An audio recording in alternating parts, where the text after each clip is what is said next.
తన సామాజిక వర్గానికి న్యాయం జరిగే విధంగా ఒకే ప్రాంతంలోనే రాజధాని ఒకే ప్రాంతంలో హైకోర్టును పెట్టినటువంటి ఘనత చంద్రబాబు నాయుడు గారికి దక్కింది. ఎందుకంటే ఇప్పుడు ఈ రాష్ట్ర ప్రభుత్వం పరిపాలనా వికేంద్రీకరణ, అభివృద్ధి వికేంద్రీకరణ జరగాలనే ఉద్దేశంతో నిన్న జరిగినటువంటి శాసనమండలిలో బిల్లును ప్రవేశపెడితే చంద్రబాబు నాయుడు గారి పార్టీలో ఉన్నటువంటి కొంతమంది మొత్తం టీడీపీ ఎమ్మెల్సీలు దీన్ని వ్యతిరేకించడం చాలా బాధాకరం. ఎందుకంటే పరిపాలనా వికేంద్రీకరణ, అభివృద్ధి వికేంద్రీకరణ మరియు ఎస్సీ ఎస్టీ కమిషన్లను కూడా అడ్డుకోవడం టీడీపీకి చాలా సిగ్గు లేదని చెప్పేసి కూడా మేము ఇవాళ విద్యార్థి సంఘాలుగా హెచ్చరిస్తున్నాం.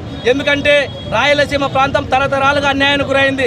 లేక ఈ ప్రభుత్వం కర్నూలు జ్యుడిషియల్ క్యాపిటల్గా ప్రకటిస్తే దీన్ని ఓర్చుకోలేక టీడీపీలో ఉన్నటువంటి ఎమ్మెల్సీలు ఇది వ్యతిరేకించడం చాలా సిగ్గుచేటు. ఎందుకంటే ఇప్పటికే నీ పార్టీకి 20 మంది ఎమ్మెల్యేలు అందించినటువంటి ఈ రాష్ట్రం ప్రజలు భవిష్యత్తులో 2024లో 23 ఎమ్మెల్యేలు కాదు, నీకు 0% ఎమ్మెల్యేలు ఇవ్వడానికి కూడా ఈ రాష్ట్రంలో ప్రజలు సిద్ధంగా ఉన్నారని చెప్పేసి కూడా మేము ఇవాళ టీడీపీని గట్టిగా హెచ్చరిస్తున్నాం. ఎందుకంటే 3 రాజధానులు ముద్దు, అమరావతి వద్దని చెప్పేసి కూడా మేము విద్యార్థి సంఘాలుగా గట్టిగా హెచ్చరిస్తున్నాం.